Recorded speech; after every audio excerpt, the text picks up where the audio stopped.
You ever stop for something as simple as gas and walk right into a nightmare?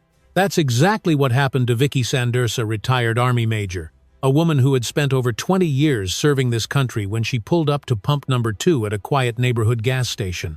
She didn't expect trouble. She didn't expect danger. But trouble found her anyway. One officer, Deputy Frank Coyle, a man with a badge, blinded by his own power, thinking he could get away with anything.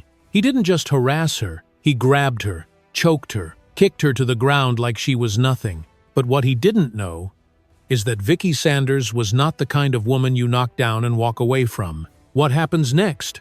It's a fight for justice that shakes the entire city, and trust me, you won't believe how far it goes. So grab your coffee, settle in, and get ready, because this is the story of one woman who stood back up and showed the world what courage really looks like. And hey, before we dive in, tell us in the comments what time are you watching and where are you tuning in from. We'd love to hear your story. And don't forget to like, subscribe, and turn on notifications so you never miss stories like this one. Let's get started. They say trouble has a way of finding you when you least expect it. And on that hot August afternoon in Birmingham, Alabama, that's exactly what happened to Victoria Sanders. Now, to anyone watching, it was just another ordinary day. The kind of day where the air feels heavy before a summer storm, where the streets shimmer like glass under the beating sun. You know the kind. The kind that makes you roll your windows halfway down just to catch a breeze, even when you know there's no breeze coming. Vicky, as her friends called her, had made this drive 100 times before. From the east side of Birmingham to the little cemetery off Highway 17, the place where her mama had been laid to rest nearly 2 years earlier. It was her routine every second Saturday of the month: bring fresh flowers, sit a while, and whisper the things she didn't have the heart to say out loud to anyone else. No cameras, no crowd, just her and the woman who raised her. She left that cemetery with a tired heart but steady hands on the wheel. She wasn't looking for trouble. She wasn't looking for anything, really, except a little gas for the ride home and maybe a cold bottle of water to wash the dust off her throat. She pulled off at a small neighborhood station, nothing fancy, just a 2-pump setup with a flickering LED sign that read, "Open," like it was hanging on for dear life. Vicky parked her old gray Toyota sedan by pump number 2. Stepping out, she adjusted the bill of her faded Army veteran cap, the same one she wore every time she visited her mama. She was dressed the way any middle-aged woman would be on a Saturday afternoon: simple jeans, a plain white t-shirt, and tennis shoes that had seen better days. Nothing about her stood out, nothing except her skin. Now, Vicky had seen the way folks looked at her before, especially in certain neighborhoods. But she'd learned long ago to keep her head up, her eyes steady, and her words careful. It wasn't fear that guided her, it was experience. She was used to being underestimated. And after 22 years serving her country, from Iraq to Afghanistan, from dusty bases to Pentagon meetings, Vicky knew better than to let her guard all the way down. She reached for the pump handle, swiped her card, and started filling up. That's when she noticed the squad car. You know, the kind, black and white, engine humming like it had nowhere better to be, parked just a little too far back to seem casual, but just close enough to make you wonder if you were being watched. Vicky didn't flinch. She didn't even look directly at it, but her pulse started to pick up just a little. Years of training told her what was happening. Whoever was in that cruiser wasn't just passing by. They were watching, measuring. The door creaked open, slow and deliberate. Out stepped a man she didn't recognize at first, but she recognized the type. He wore mirrored sunglasses that caught every glare of the Alabama sun. His uniform crisp, his chest puffed just enough to send a message: authority. His boots crushed the loose gravel like he owned the ground beneath his feet. Deputy Frank Coyle. A name she didn't know yet, but a man she'd never forget. He didn't say a word at first, just stood there, hand resting a little too close to his belt. You know the kind of stance I'm talking about, the kind that says, "I'm not here to help you, I'm here to control you." Vicky kept her eyes on the gas pump, counting every gallon like it was a lifeline. But she could feel him closing the distance, every step louder than the one before. You could almost hear the tension hanging in the air, thick like the heat rising off the asphalt. And just when you thought, maybe, just maybe, he'd keep walking, He stopped. Right behind her. Close enough that she could feel the weight of his shadow pressing against her back. No one else was around. No other cars. No other witnesses. Just Vicky, the deputy, and the faint hum of the pump clicking off as her tank filled to the brim. Now, I don't know if you've ever felt a moment stretch like that, like time itself holding its breath, but Vicky did. She stood still, heart pounding in her ears, knowing something wasn't right. And in just a moment, everything was about to change. Because this wasn't just any stop. This wasn't just any woman. And what was about to happen next? Spark a storm that nobody saw coming. So stay right where you are, because this story is just getting started. Vicky Sanders could feel the air change. You ever get that gut feeling when you just know something bad's about to happen, but you can't quite put your finger on it? That's where she was standing. Right there on that cracked pavement, gas pump still in her hand, heart pounding slow and heavy in her chest. Deputy Frank Coyle didn't say a word at first.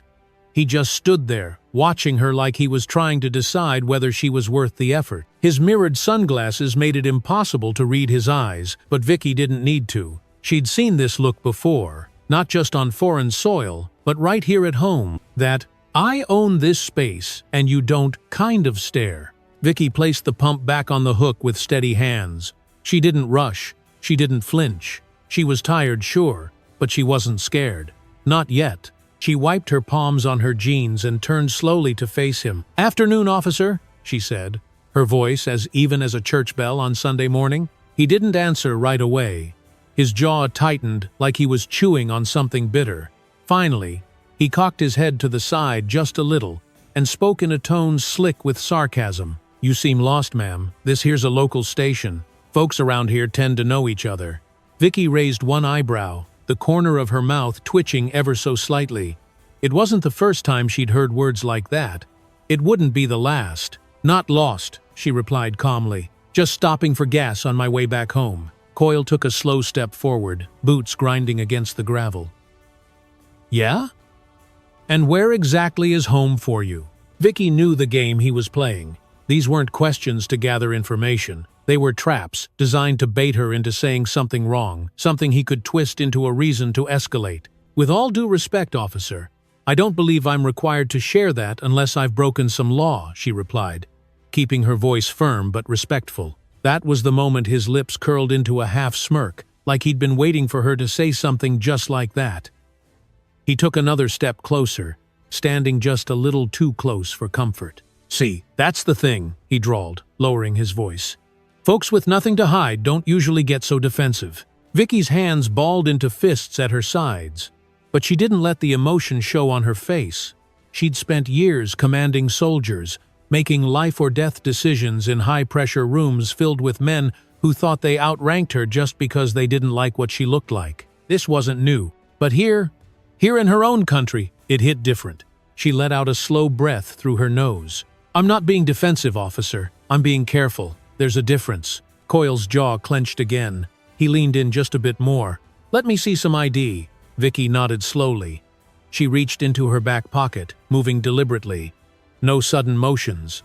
She wasn't about to give him a reason. She pulled out her wallet, flipped it open, and held out her driver's license with both hands. He snatched it like she'd just handed him a used napkin, turned it over, read her name out loud, dragging the syllables like he wanted to make them sound dirty. "Victoria Sanders, huh?" he muttered, glancing up from the license with a little grin that didn't reach his eyes.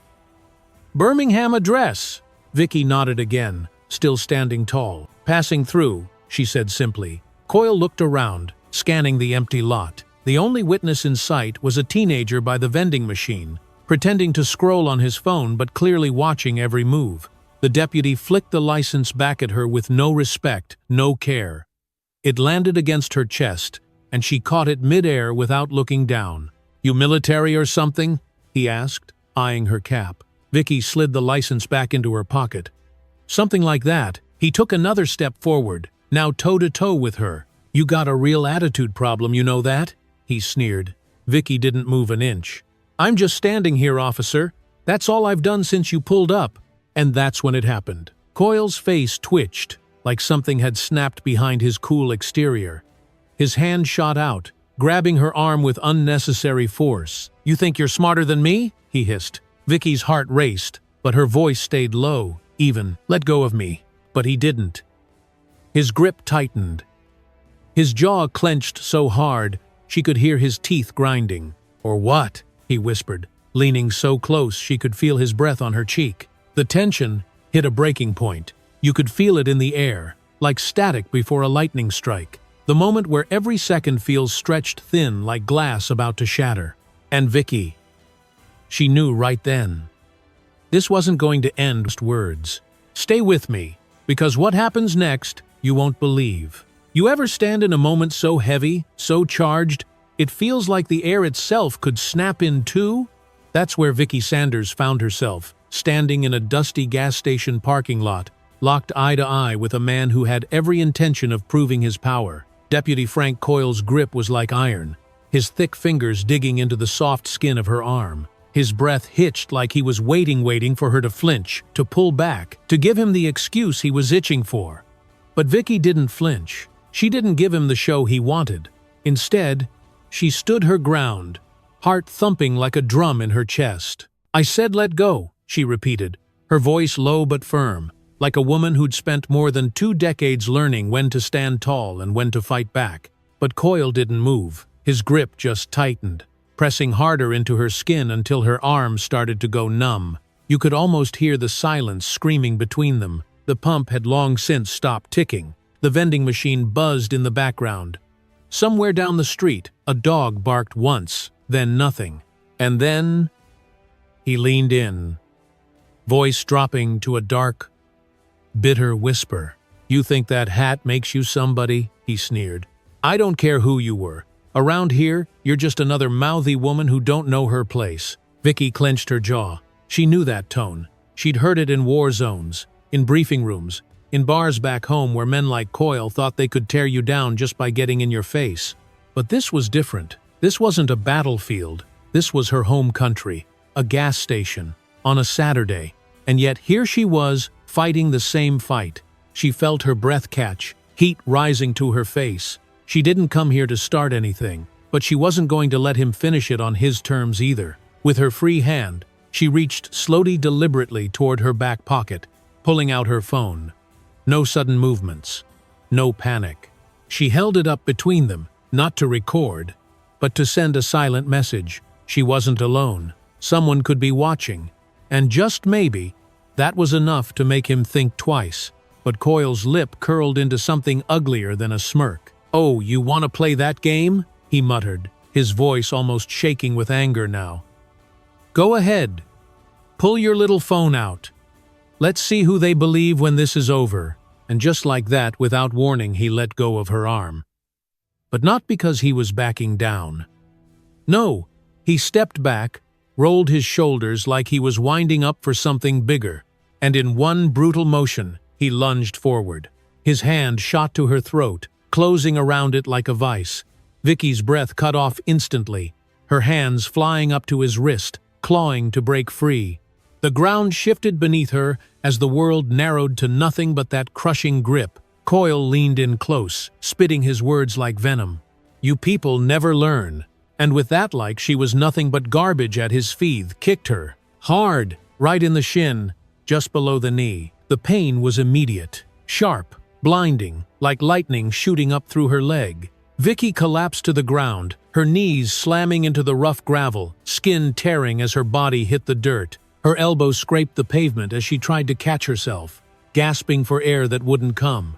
But she didn't scream. Oh no, Vicky refused to give him that satisfaction. She bit down hard on her lip, her breath hitching in short, ragged bursts, fighting to pull oxygen back into her burning lungs.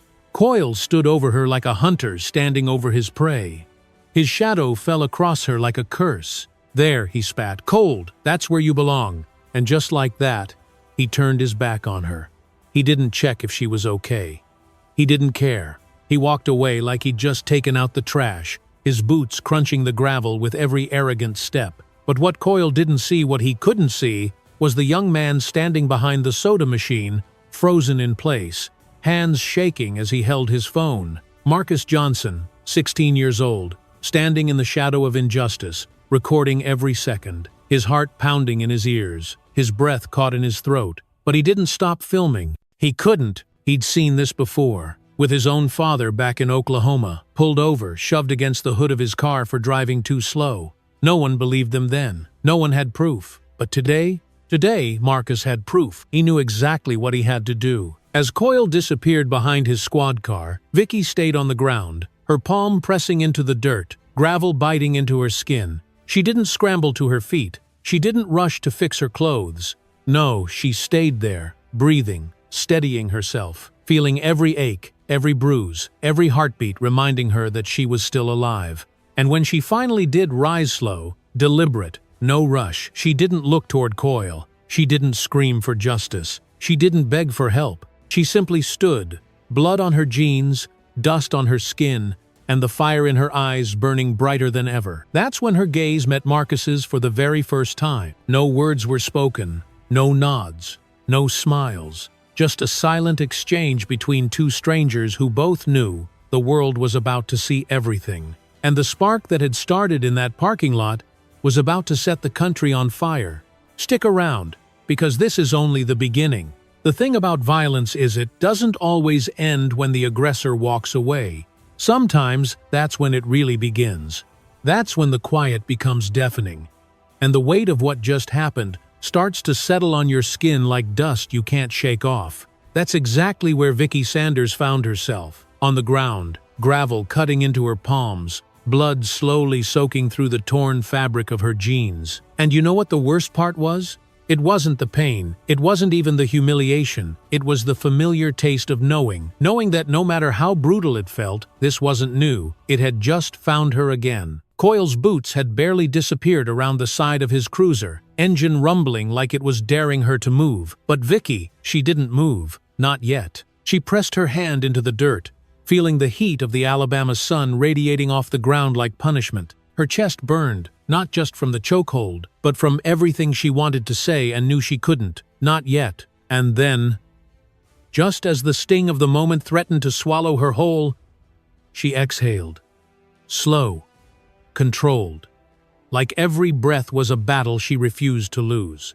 With grit in her teeth, she pushed herself up, not staggering, not flailing, just rising, like she'd done 1,000 times before in places far more dangerous than this cracked parking lot. She brushed the dirt from her hands, wiped the blood off her scraped knee, and stood tall, even though every part of her body begged to crumble. And standing there, for the first time, she turned toward the vending machine, toward the kid who had seen it all. Marcus Johnson stood frozen, his phone still trembling in his hand, eyes wide like he couldn't believe what he had just witnessed, like he couldn't believe she was still standing. He was just a kid, working part-time to stack change for college. He didn't know her name, but he knew what he'd seen, and for the first time in his young life, he realized that he had the power to make someone else see it too. Vicky gave him a single nod, not a thank you, not a plea, just a nod, a silent message that said you saw it. And more importantly, you know what to do now. Marcus swallowed hard and nodded back, his thumb hovering over the post button like it weighed 100 pounds. But when he pressed it, the weight lifted. The video was out there now, live, unfiltered, and there was no pulling it back. Vicky didn't linger. She didn't wait for applause. She limped toward her car, each step measured like she was holding back a wave of pain bigger than anyone could see. She grabbed the door handle, paused, and looked down at her hands. They were shaking. Just a little. But it was enough to remind her she was still human, still vulnerable, still alive. Sliding into the driver's seat, she let out a shaky breath, closed her eyes for just a moment, and laid her head back against the seat. Not to rest, not to hide, but to think, to calculate. Because Vicky Sanders didn't survive all those years in uniform by reacting. She survived by staying 10 steps ahead. And she knew this wasn't just about her anymore. She didn't start the car right away. Instead, she pulled out her phone and opened the secure contact list that most people didn't even know she had. The kind of list you build after decades of working in places where power hides in plain sight. She scrolled until she found one name. Alan Mercer, former DOJ investigator, now running a watchdog group that specialized in exposing dirty law enforcement. They hadn't spoken in years. But if anyone could help her trace this back to the root, it was him. She hit compose, fingers hovering over the keys for a long moment before typing two simple words. I'm ready. She hit send. No explanation. No backstory. Because Alan would know exactly what that meant. Vicky started the car, glancing once more at the empty parking lot in her rearview mirror. Coyle was gone, the cruiser no longer in sight. But the echo of his words, "You people never learn," that hung in the air like smoke after a fire. She tightened her grip on the steering wheel and pulled out of the lot, never once looking back. Less than 30 minutes later, Marcus's video had already hit local feeds. A few dozen views at first, a couple of shares. But then, it caught fire. The caption was simple. "He did this to her today at my uncle's gas station." Within the hour, it had racked up thousands of views. People started asking questions. Who was the woman? Why did he do it? Was she okay? The internet moved fast, faster than Coyle could have ever imagined. By the time Vicky made it back to her small apartment on the south side of Birmingham, her phone had already started blowing up. Friends, old army buddies, even one or two reporters who somehow got her number, but she didn't answer. Not yet. She sat at her kitchen table, ice pack on her knee, scrolling through the comments. One stood out. "This is why we march. This is why we fight. Who is she? Somebody needs to stand with her." And just like that, the storm had begun. Because while Coyle might have thought he could walk away clean, while the department might have assumed this would all blow over like so many cases before, they were wrong. This wasn't just going to be another headline. This wasn't going to fade by morning. Because this time, the woman they tried to silence was someone who knew exactly how to fight back. And they had no idea what was coming next. Stay right here, because it's about to get louder. Sometimes, it's the smallest people, the ones nobody's looking at, who change everything. And that day, standing behind that old soda machine with shaking hands and a pounding heart, Marcus Johnson became one of those people. 16 years old, barely old enough to drive, working weekends and after-school shifts at his uncle's rundown gas station to save up for a laptop he'd been dreaming about for months. His biggest worry that morning had been whether the vending machine would eat the customers' dollars again. But by the time that afternoon ended, Marcus had filmed something that would turn a quiet corner of Birmingham into the epicenter of a national firestorm. He hadn't planned to be a witness. He wasn't looking for trouble. But when that squad car pulled in, something about the way the officer moved, the way he locked eyes on the woman at pump number 2, made Marcus freeze. He'd seen that look before. Too many times. At school, in his neighborhood, on the news. That quiet, simmering kind of anger that always seemed to land on black folks just for standing in the wrong place at the wrong time. So he pulled out his phone. Not because he knew what was about to happen, but because something deep down told him he might need to. And when Coyle grabbed Vicky's arm, when his hand shot up to her throat, when his boot connected with her leg so hard it sent her to the ground, Marcus's whole body locked up. He couldn't breathe, couldn't think, couldn't believe what he was seeing. But his finger somehow stayed right where it needed to be. On record, the video only lasted 37 seconds, but it captured everything. The aggression, the abuse, the arrogance, and most importantly, the moment Vicky didn't give that man what he wanted. She didn't scream, she didn't beg, she rose. Marcus stood there, heart pounding in his ears, as Vicky limped toward her car. She didn't even glance back at him at first, but just as she reached for the door handle, their eyes met for the very first time. He didn't know her name, but she knew he was holding the truth in his hands. And when she nodded just once, small but certain Marcus understood exactly what that meant. Do something with it. So he did. Marcus didn't have thousands of followers. He wasn't an influencer. He wasn't anybody special.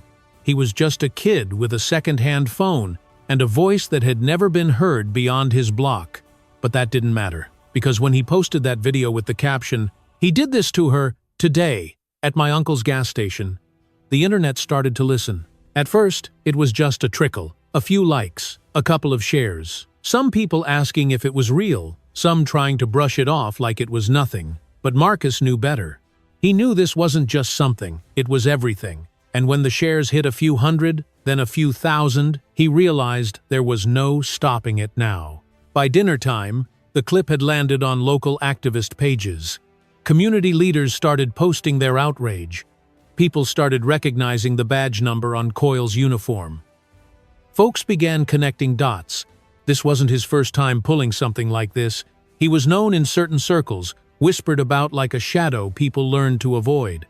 But now there was proof. And proof, when it's out there in the light, is a dangerous thing to those who've spent their whole careers hiding in the dark. Marcus's phone blew up so fast, it nearly crashed. People wanted interviews. Reporters started calling his uncle's station. Activist groups were asking for permission to repost the clip.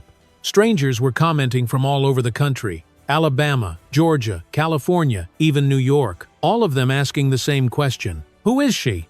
And right there, in the middle of all that noise, Marcus realized he didn't even know her name.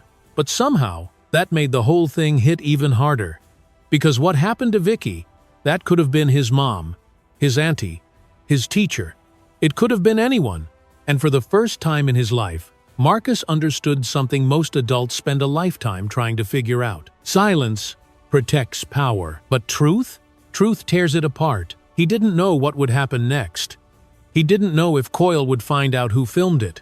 He didn't know if his family would get dragged into something bigger than they could handle. But Marcus didn't care, because for the first time in a long time, he felt something bigger than fear. He felt purpose. And out there somewhere on the other side of town, Vicky Sanders sat in her apartment, scrolling through the same video on her screen.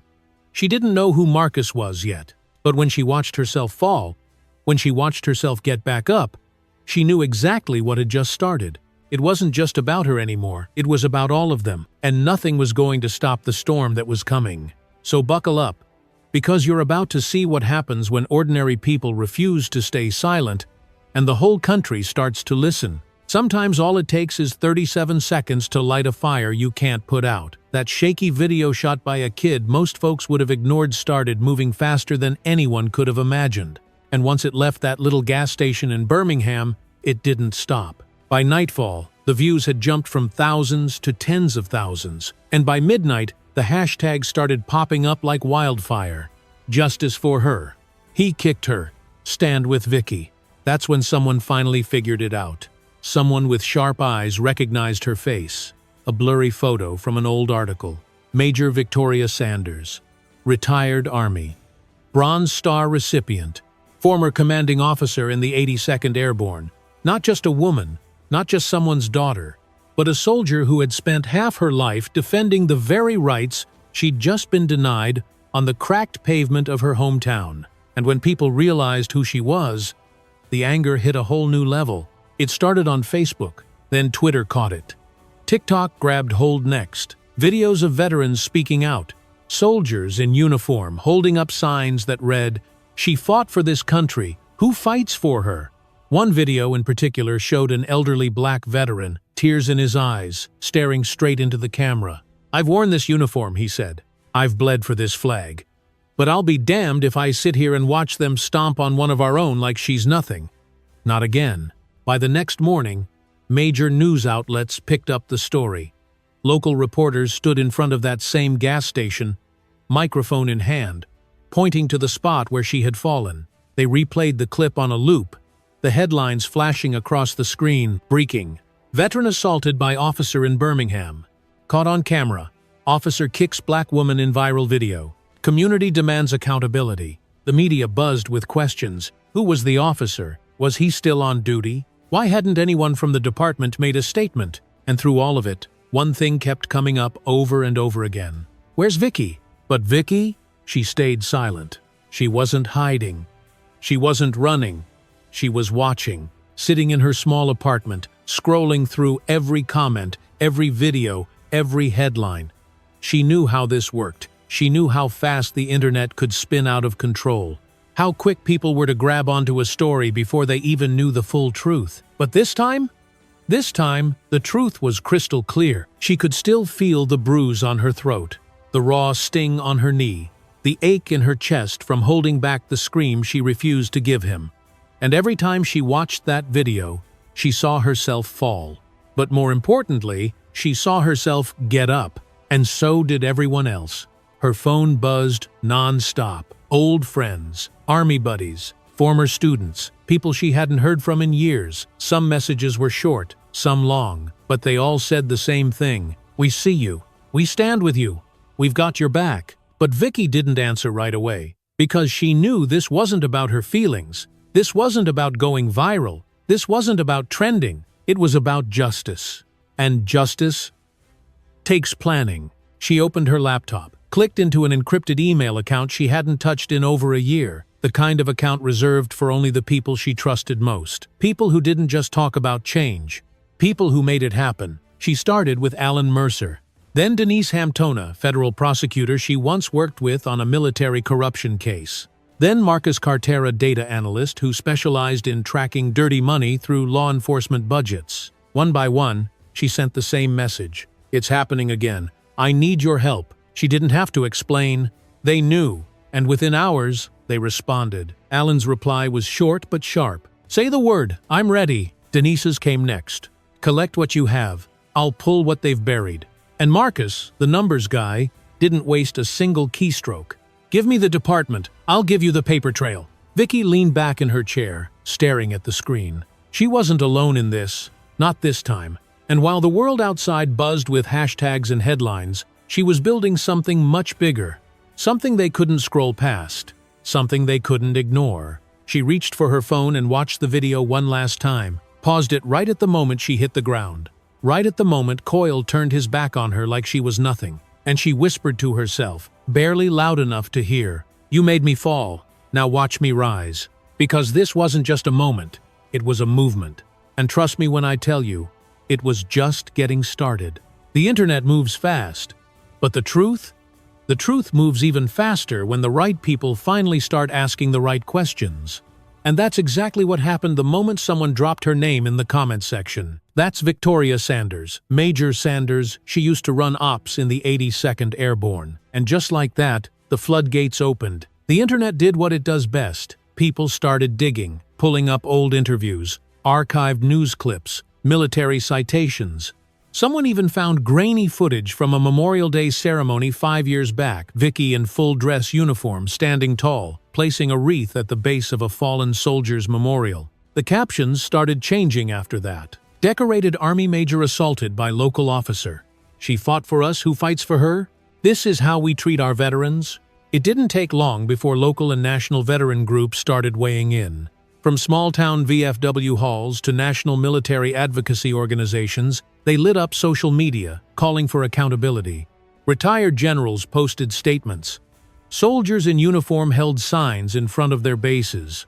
One video even showed a Marine veteran standing on the steps of the Birmingham courthouse holding an American flag upside down, a universal sign of distress. "This flag stands for justice," he said into the camera, voice shaking with anger. And what happened to Major Sanders? That ain't justice, that's a disgrace. More and more people began putting the pieces together. Vicky wasn't just some passerby at a gas station. She was a leader, a woman who had commanded troops in combat zones, who had sat across from Pentagon officials and given tactical briefings. She'd once carried the responsibility of hundreds of lives on her shoulders, and now, back on her own streets, she'd been kicked to the ground like she was nobody. And the people? Oh, they weren't having it. Veterans organizations started organizing rallies. News stations updated their coverage. Hashtags shifted from general outrage to specific demands. Justice for Major Sanders. Honor her service. Protect our veterans. Meanwhile, inside Birmingham city offices, the police department scrambled behind closed doors. The chief, the PR team, the legal advisors, they were all in damage control mode. No statements. No press briefings, just silence. The kind of silence that tells you they're hoping the storm will pass if they just keep their heads down long enough. But Vicky? She knew better. Because silence isn't protection, it's fuel. And the longer they stayed quiet, the louder the people got.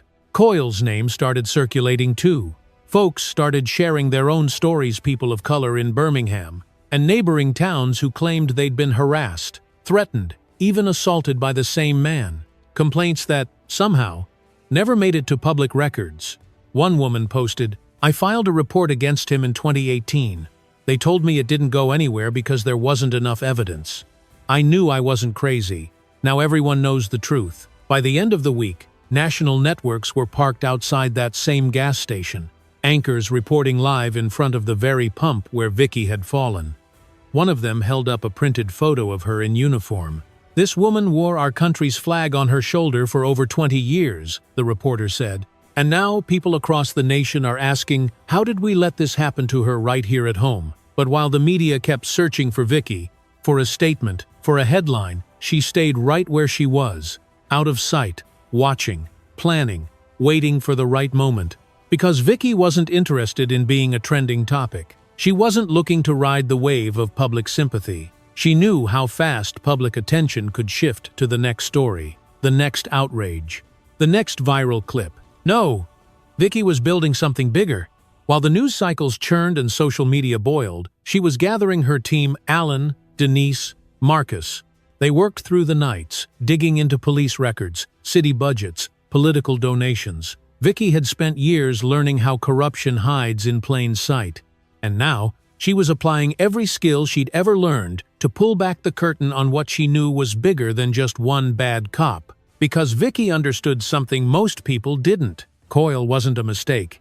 He was a symptom, and the disease, it ran much deeper. So while people called her a hero, while news anchors begged for interviews, while veterans groups raised flags in her honor, Vicky stayed quiet, because she knew, when she finally spoke, it wouldn't just be about her, it would be about all of them, and when that moment came, they'd all know the real battle was just beginning. Stick around, you're gonna want to hear what she does next. Vicky Sanders could have gone on camera the very first day.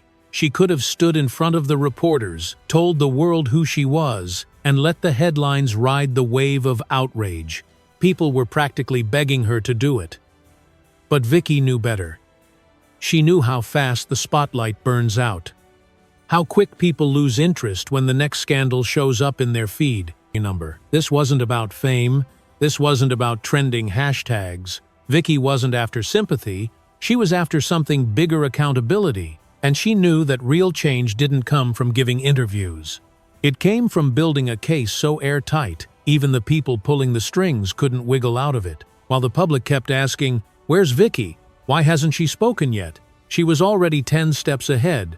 In a small apartment on the south side of Birmingham, Vicky sat at her kitchen table, surrounded by open laptops, notebooks, and a burner phone that never stopped buzzing. But she didn't answer those calls. She didn't post a single word on social media. What she did instead was build a war room. Alan Mercer, the retired DOJ investigator, was already digging into Deputy Coyle's complaint history. He'd uncovered a half-dozen old cases, all of them closed, buried, or mysteriously dismissed without explanation. Nothing made it to public record. But Alan knew exactly where to look. Internal review logs, archived court filings, even whispers from former officers who had long since left the force. He pieced together a pattern of misconduct going back years. Denise Hampton, the federal prosecutor, was pulling something even bigger: financial records. She had a lead on campaign donations, flowing from a local law enforcement PAC straight into the hands of Sheriff Boynton and his political ally. She wasn't ready to say it yet, but the numbers were starting to tell a dirty little story. One that connected Coyle's unchecked violence to people sitting a lot higher up the ladder than anyone wanted to admit. And Marcus Carter, the numbers guy, he was everywhere, scraping public databases, tracing contracts, mapping connections between city council members and private security firms. It was the kind of work that took months for most people. Marcus was doing it in days. And Vicky, she sat at the center of it all. Quiet, focused, coordinating every move like she was back in a command tent overseas. She wasn't in uniform anymore, but make no mistake, this was a mission. And she was in charge. While the world kept shouting her name, Vicky stayed off the radar. She didn't need to make noise, she needed leverage. And with every passing hour, her team gave her exactly that. Late one night, as the city outside slept, Vicky received a message from Marcus. 3 simple words. "We found it." Attached was a budget approval slip from 2 years ago. Nothing flashy, just a routine line item. But it authorized the expansion of rapid response training for the Sheriff's Department. And the contractor listed? Blue Ridge Tactical Services, a shell company Fake address, no real employees. Marcus had already tracked the payments. They didn't go to any training program. They went straight into a private fund controlled by Sheriff Boynton's office. $500,000 vanished. Just like that, Vicky leaned back in her chair, staring at the screen. This was it. The missing link between political power, law enforcement corruption, and taxpayer money being laundered right under everyone's nose. And guess who signed off on it? Senator Ron Maxwell, the same man who had built his entire career preaching about law and order. The same man who had taken thousands in campaign donations from police unions. The same man who hadn't said a single word since Vicky's video went viral. She printed the document, placed it on the table in front of her, and smiled. Not because she'd won. This wasn't about winning.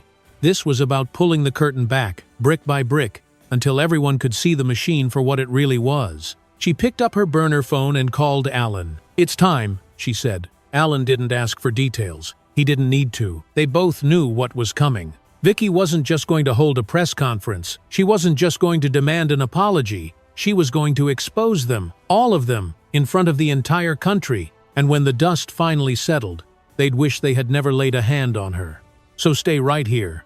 Because the moment Vicky Sanders steps into the light, everything is about to change. They say if you pull one thread, the whole thing starts to unravel. That's exactly what happened the moment Vicky Sanders and her team laid their hands on that fraudulent contract. Because once you know where the money goes, you start to see who it protects. And let me tell you something, the name Frank Coyle didn't just pop up once. It popped up dozens of times. Alan Mercer kept digging, calling in old favors from his days at the Department of Justice. And every document he uncovered told the same dirty story. Coyle had been accused of misconduct at least 9 times over the last 6 years. 9 official complaints filed by citizens, mostly black men, and women accusing him of excessive force, intimidation, verbal threats, and in 3 cases, assault. But here's where it gets worse. Not one single complaint made it past internal affairs. Every case had been labeled unsubstantiated. Every witness statement marked inconclusive. Every investigation quietly closed. It was almost like someone had their thumb on the scale. And when Alan traced those case files back to the approval signatures, guess whose name showed up over and over again? Sheriff Harold Boynton. The same sheriff who'd been smiling for campaign photos with Senator Maxwell. The same sheriff who had authorized the fake training contract that funneled $500,000 into a private slush fund. It didn't take long for Denise Hampton to connect the dots. Boynton wasn't just covering for Coyle, he was building him, grooming him to be the department's muscle, a man who knew how to silence the troublemakers. A man who'd learned the system was designed to protect him, not the people he swore to serve. Vicky sat at her table, flipping through every complaint, every dismissed case. Names she didn't know, faces she'd never met. But the stories? They were all the same. Pulled over for a busted taillight, questioned for standing outside a store too long, followed home from work, shoved against walls, cuffed without cause, and in some cases, hurt so bad they had to be taken to the hospital. And every single one of them ignored. But not anymore. Because now, Vicky had evidence, and she knew exactly what to do with it. While the city of Birmingham kept waiting for an official response, while the media kept refreshing their feeds for breaking news, Vicky and her team prepared something no one saw coming: a public dossier, a digital package, fully documented, fully sourced. It included the fraudulent contract tied to Senator Maxwell and Sheriff Boynton, the buried misconduct complaints against Coyle, the money trail leading from city funds straight into private pockets, witness statements from people who'd been silenced for years. And here's the thing, Vicky didn't just plan to hand this to a journalist, she planned to hand it to the people. Unfiltered, unedited, no spin, no politics, just the raw truth for anyone to see. Late that night, Alan, Denise, and Marcus gathered on a secure video call. "You ready for the fallout?" Alan asked. Vicky didn't hesitate. "I've been ready since the day he put his hands on me." Denise leaned in toward her webcam. "Once this goes live, they'll come for you. Legally, personally, maybe worse." Vicky nodded. Let them come, because she wasn't afraid of them. Not anymore. The next morning, at exactly 9 a.m., Vicky hit publish. And just like that, the truth was out. The files spread like wildfire. Activist groups reposted it, journalists downloaded it, veterans organizations shared it with their networks. By noon, major news outlets were reading directly from Vicky's dossier on live television.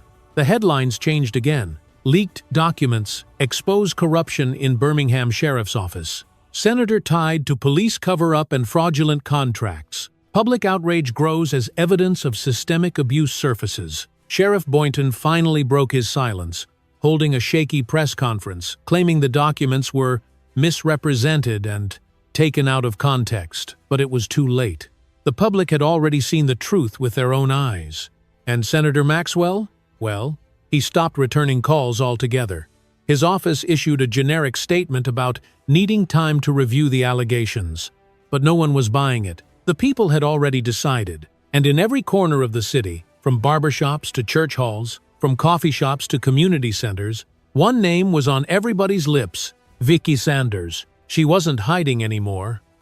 She wasn't just fighting for herself. She was fighting for all of them. And let me tell you something. She was just getting started. The moment Vicky's report hit the internet, it was like watching a dam break. For years, folks had whispered about what was really happening behind the walls of the Birmingham Sheriff's Office. But nobody had ever laid it out so clear, so undeniable, so loud. Now, the truth was on every phone, every newsfeed, every street corner in town. And while the people outside were demanding justice, the power players inside were scrambling like roaches under a porch light. Sheriff Boynton? He doubled down, called it a smear campaign. Said Vicky was just a bitter ex-military woman looking for attention.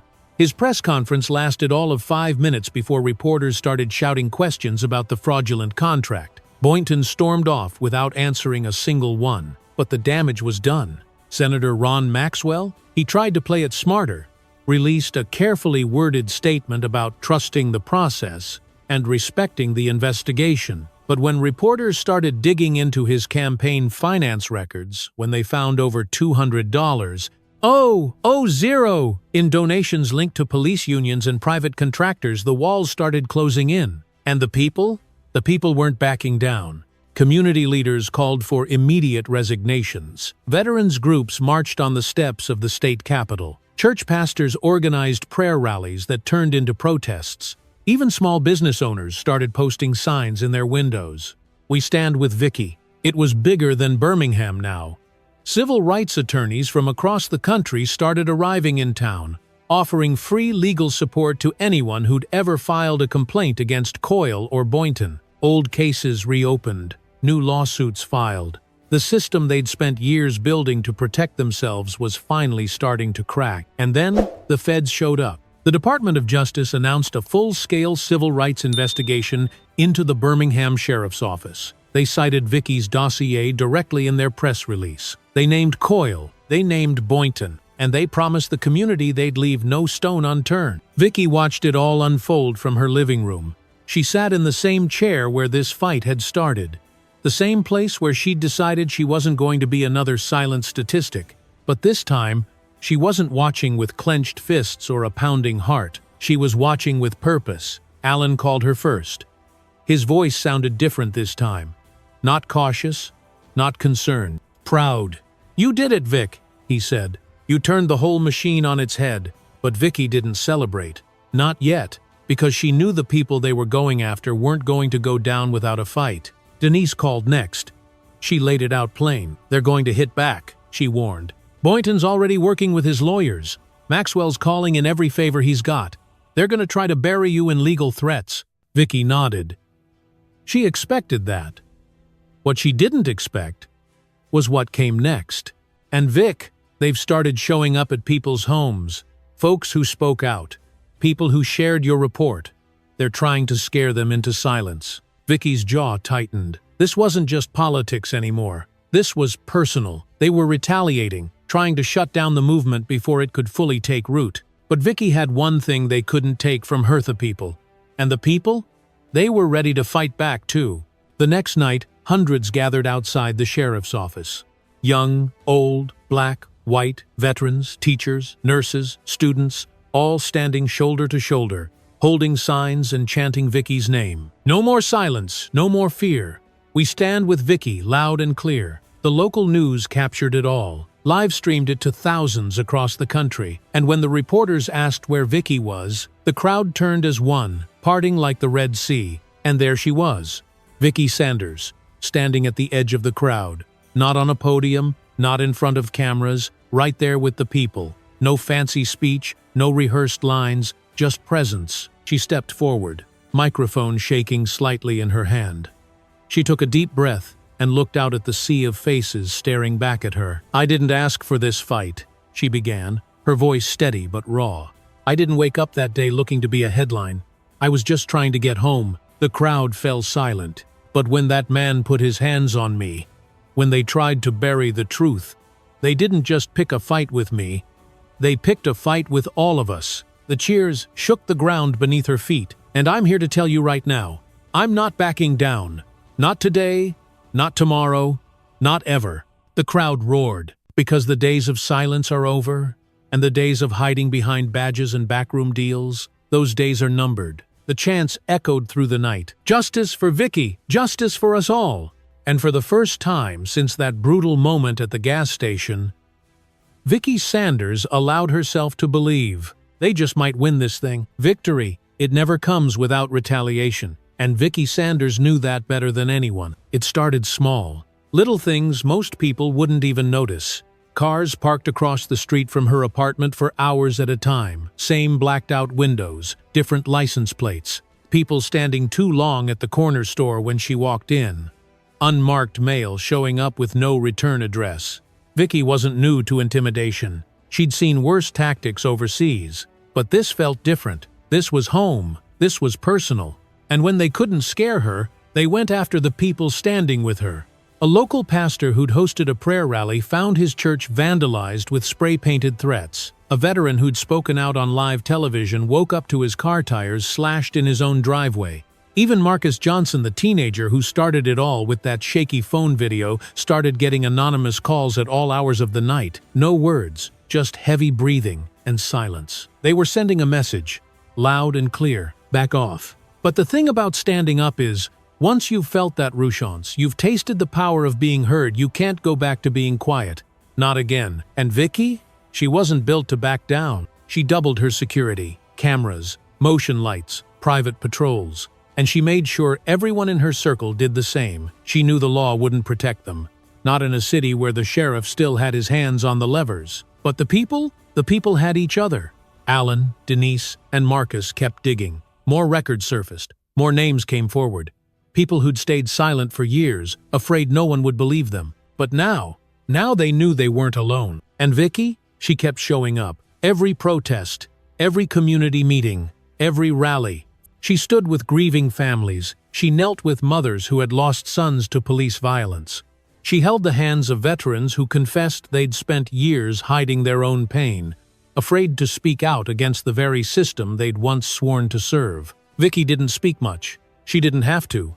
Her presence spoke louder than any words ever could. But the attacks kept coming. One morning, just before sunrise, Vicky stepped outside to grab her mail. And there, it was spray-painted across her front door in big, dripping red letters. Know your place. She stood there for a long moment, staring at those words, letting them sink in. Because that right there, that was the heart of it all. The thing they'd been trying to tell her from the start. From the moment Coyle grabbed her arm. From the second he choked her in that parking lot. From every threat, every stare, every whisper since. Know your place. Stay small. Stay silent. Stay put. But Vicky Sanders had never known how to do any of those things. She didn't bother scrubbing the paint off. She left it there for the whole world to see. A reminder, a warning, a challenge. And later that night, when the sun went down and the city lights flickered to life, Vicky stood on her porch with a can of her own spray paint. One stroke at a time, she crossed out every letter of their message. And in its place, she wrote 3 words of her own. I'm still here. Because she was. And nothing they did was ever going to change that. It's funny how the people in power always think they're untouchable.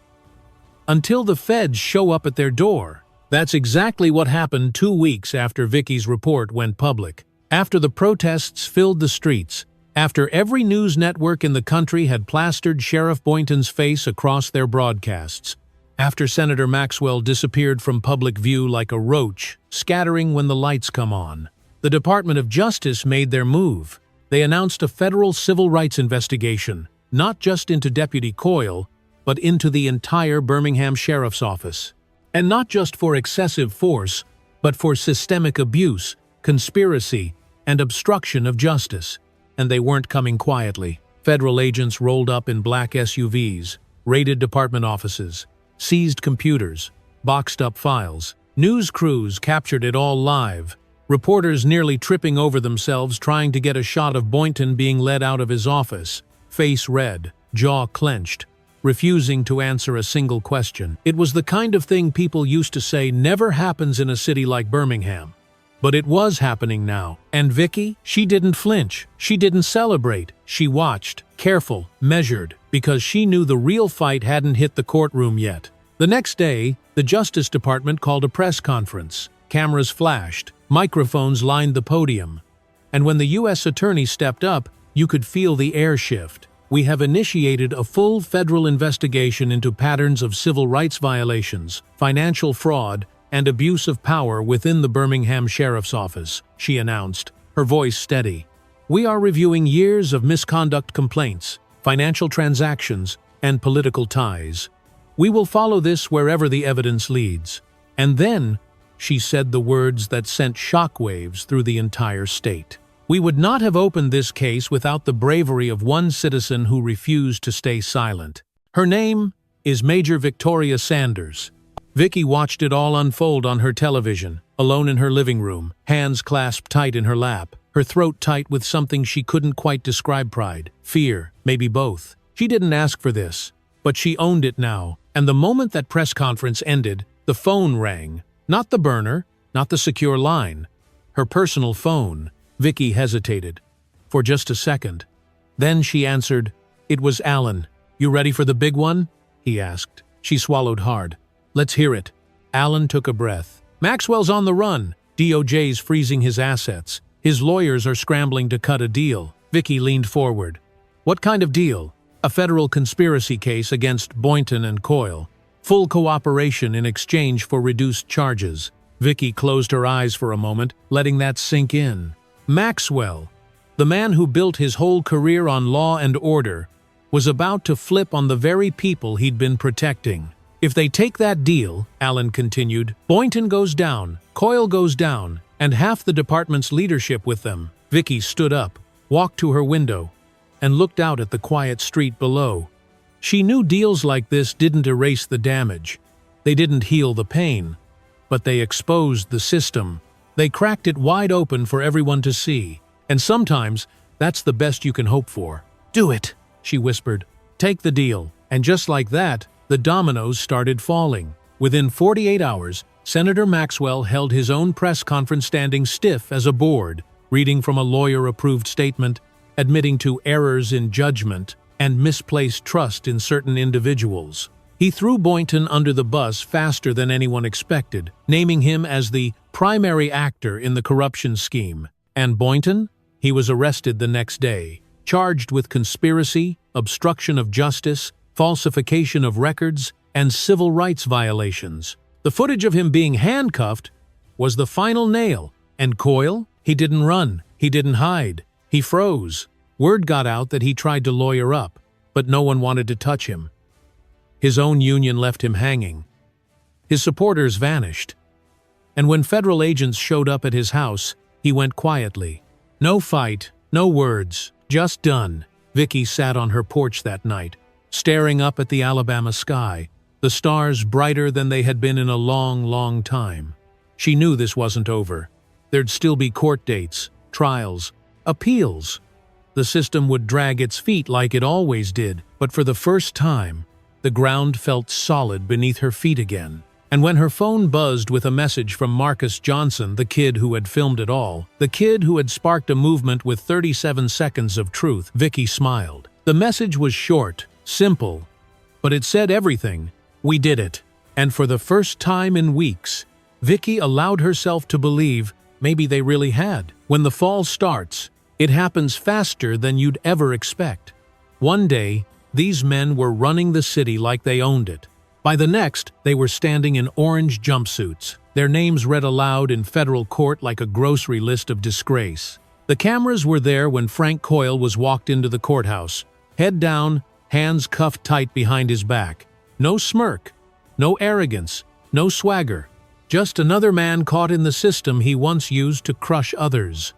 The irony was lost on anyone watching. Vicky sat in her car across the street that morning. She didn't need to be there. She wasn't on the witness list yet, but something in her needed to see it, to remind herself this wasn't a dream. This was real, and when she saw Coyle step out of that transport van, she felt something deep in her chest. Not satisfaction, not revenge. Something quieter, something heavier. Accountability. It didn't fix what he'd done. It didn't erase the fear, the bruises, the years of silence. But it was a start. The reporters swarmed like flies, shouting questions Coyle refused to answer.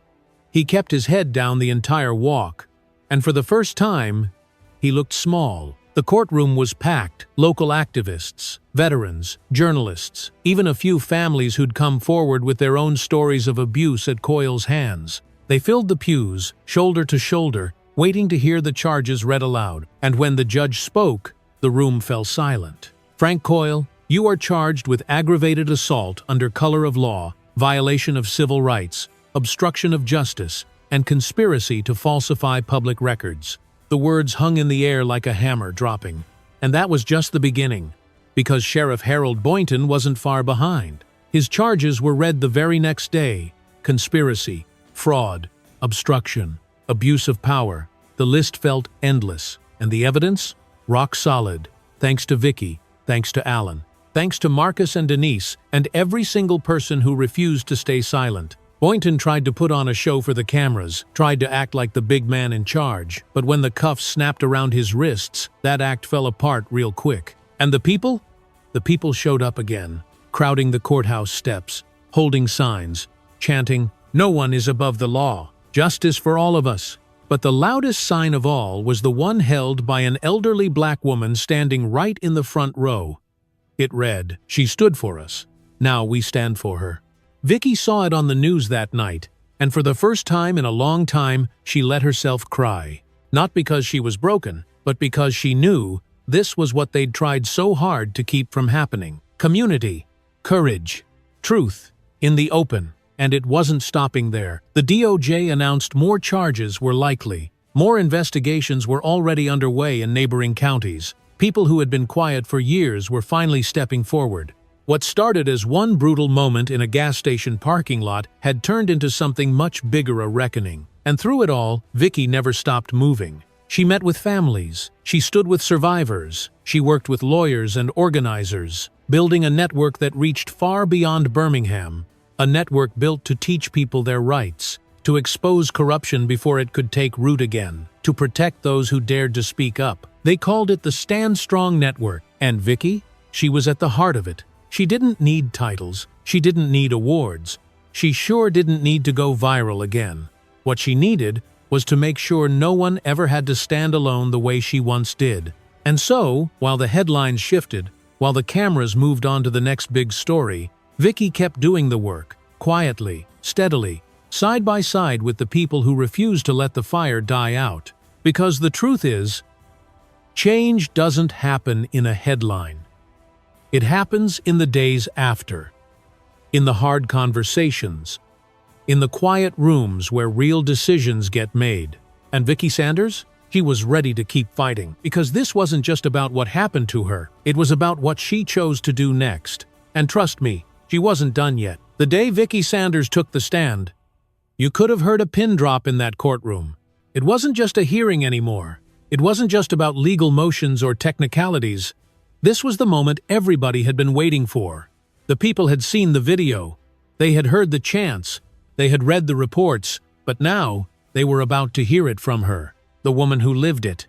Vicky walked through those courtroom doors in a navy blue suit. No fanfare, no entourage, just her. Calm, steady, every step measured, like a soldier returning to the battlefield one last time. She didn't look left or right. She didn't scan the crowd. She already knew who was there. Friends, strangers, survivors, and somewhere in the back, Marcus Johnson, sitting next to his uncle. holding his phone tight, like it was the key to the whole thing. Vicky took her seat at the witness stand, raised her right hand, and swore to tell the truth. And when she did, the truth came out like a tidal wave. She told them about that day, about stopping for gas, about feeling the air shift when she noticed the squad car pull in, about the way Deputy Frank Coyle approached her not like a peace officer, but like a predator circling his prey. She told them how he grabbed her arm, how he tightened his grip until her skin turned red, how he whispered those words in her ear like a snake coiled to strike. "You people never learn." The jury leaned in, hanging on every word. And then she told them about the kick, how her leg buckled, how she hit the ground, fighting for air, knowing no one was coming to help. But Vicky didn't stop there. She told them about the years before that day, about all the quiet complaints she'd heard from people in her community, about the young men who came to her school whispering about cops like Coyle, about the mothers who warned their sons to keep their heads down, about how she had spent so many years believing she could rise above it, believing her uniform, her service, her sacrifice meant something, and how, in a matter of seconds, Coyle had stripped all that away, like she was just another target in his way. She paused, looked down at her hands for a moment, then looked back up at the jury. "I served this country for 22 years, she said softly. "I wore that flag on my shoulder. I fought for people I'd never met. I stood for every freedom that badge is supposed to represent." The courtroom was silent, but on that day, none of it mattered. Not to him, not to the man who put his hands on me, not to the sheriff who protected him, not to the system that buried every complaint before mine. You could feel the weight of her words pressing into the walls of that courtroom like a storm waiting to break. Vicky's voice didn't crack. She didn't cry. She didn't shout. She didn't need to, because the truth spoke for itself. When she finished, she stood. She didn't wait for applause. She didn't look for sympathy. She nodded to the judge, to the jury, and walked out the same way she came in, shoulders back, head high. And behind her, a silence so thick it said more than any headline ever could. The prosecution rested its case. And when the jury returned 3 days later, nobody moved. Nobody breathed. "We, the jury, find the defendant, Frank Coyle, guilty on all counts." The gasps, the tears, the cheers outside, they echoed for blocks. Coyle didn't move. He just stood there, frozen. The man who once stood over Vicky Sanders like he owned the world, now stood there with nothing left but the weight of his own guilt. And that was only the beginning. The verdict lit up the nation. Cities across the country held vigils. Communities held rallies in Vicky's honor. Veterans groups pledged to fight alongside victims of police abuse. Activists who once felt like they were shouting into the void suddenly found themselves standing on solid ground. And Vicky? She didn't disappear. She didn't fade back into the shadows. She stood up. Because the courtroom may have closed that chapter, but the real work was only just beginning. Stick with me, because what comes next will show you exactly what justice looks like when a community refuses to back down. They say justice moves slowly, but when the people refuse to give up, it can move like lightning. And when it finally comes, it doesn't just take down the ones who abuse their power, it lifts up the ones who refuse to back down. That's what Birmingham witnessed. Frank Coyle, the face of unchecked authority, stood in court, head down, as the judge read the sentence. 18 years in federal prison, the maximum allowed. The courtroom, packed wall to wall, didn't erupt into cheers. It didn't need to. The silence said everything. It was justice. Real justice. The kind folks had been told they'd never see in their lifetime. And when the guards led Coyle away in handcuffs, Vicky Sanders stood just outside the courtroom doors. She didn't go inside to watch him fall. She didn't need to. Because the moment his sentence echoed through those walls, she knew this wasn't about him anymore. This was about everyone he had tried to silence. Every voice he had tried to crush. Every life he had tried to devalue. But Coyle was just the beginning. Sheriff Harold Boynton's trial followed right after. When the evidence finally hit the courtroom, when the jury saw the paper trails, the cover-ups, the money laundering, the protected violence, they didn't even take long to decide. Guilty, on all counts. And when the sentence came down, 25 years in federal prison, Boynton couldn't even fake the tough guy act anymore. He just slumped forward, hands shaking, The same hands that had signed off on every corrupt action for years. Senator Maxwell, the man who thought he was untouchable, was next. He took a plea deal to avoid the worst of it. But the public didn't let him walk away clean. His political career? Over. His reputation? Destroyed. He disappeared from public life, disgraced forever as the man who sold out his people for power and money. But when it was all said and done, the people didn't gather to celebrate a courtroom victory. They gathered to celebrate something bigger, a community that had found its voice. And standing right there, at the heart of it all, was Vicki Sanders. She didn't fade into the background when the cameras packed up.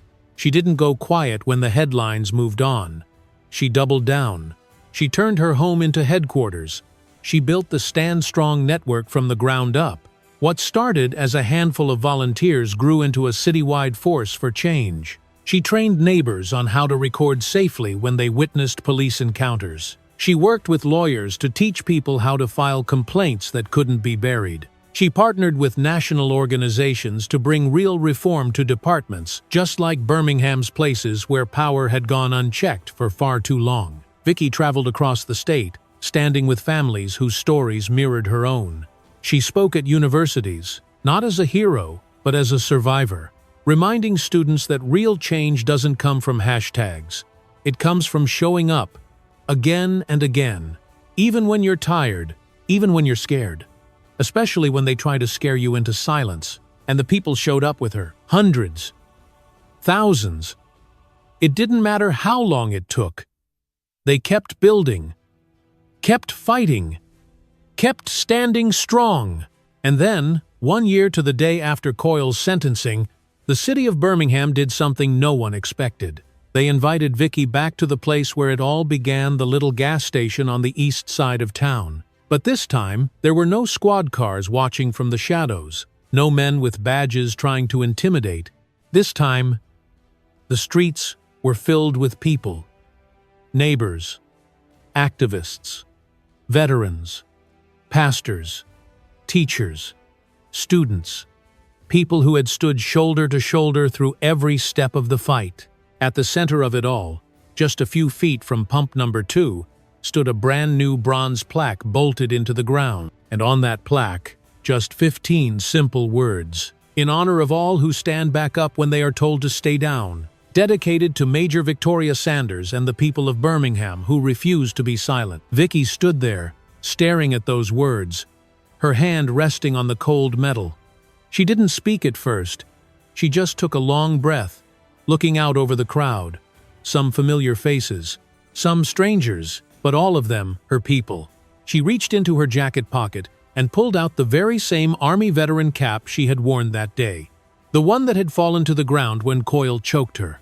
The one that Marcus Johnson had picked up and quietly returned to her at that first rally. She held it in both hands, then placed it gently on her head. And when she spoke, her voice didn't shake. "We didn't come here today to remember what they did to me," she began. "We came here to remember what we did together." The crowd leaned in. They tried to break us. They tried to scare us. They tried to make us forget who we are. But every time they pushed us down, we got back up. The cheers rose like a wave. And we'll keep getting back up. For every name they tried to bury. For every voice they tried to silence. For every community still waiting for justice. Vicki looked down at the plaque one more time. A tear rolled down her cheek, not from pain, not from anger, but from hope, because she knew this wasn't the end, it was just the beginning. And together, they were just getting started. Sometimes, life reminds us that standing up comes with a cost, but staying silent costs even more. What happened to Vicki Sanders wasn't just about one woman or one city, it was about all of us. About how easy it is for people in power to convince us to keep our heads down, to mind our own business, to believe that nothing can change. But here's the truth, my friend. Change doesn't come from the top down. It starts with ordinary people, like you and me, who refuse to let injustice go unanswered. Vicki didn't fight back with violence. She fought back with truth, with courage, with community. And that's a lesson we all can carry, no matter how old we are or where we come from. It's never too late to speak up. It's never too late to stand with your neighbor. It's never too late to leave something better behind for the next generation. So let me ask you, what are you willing to stand for? Drop us a comment below, we'd love to hear your story. And if you found this message meaningful, don't forget to like this video, subscribe to the channel, and turn on notifications so you never miss a powerful story like this one. We'll see you in the next one.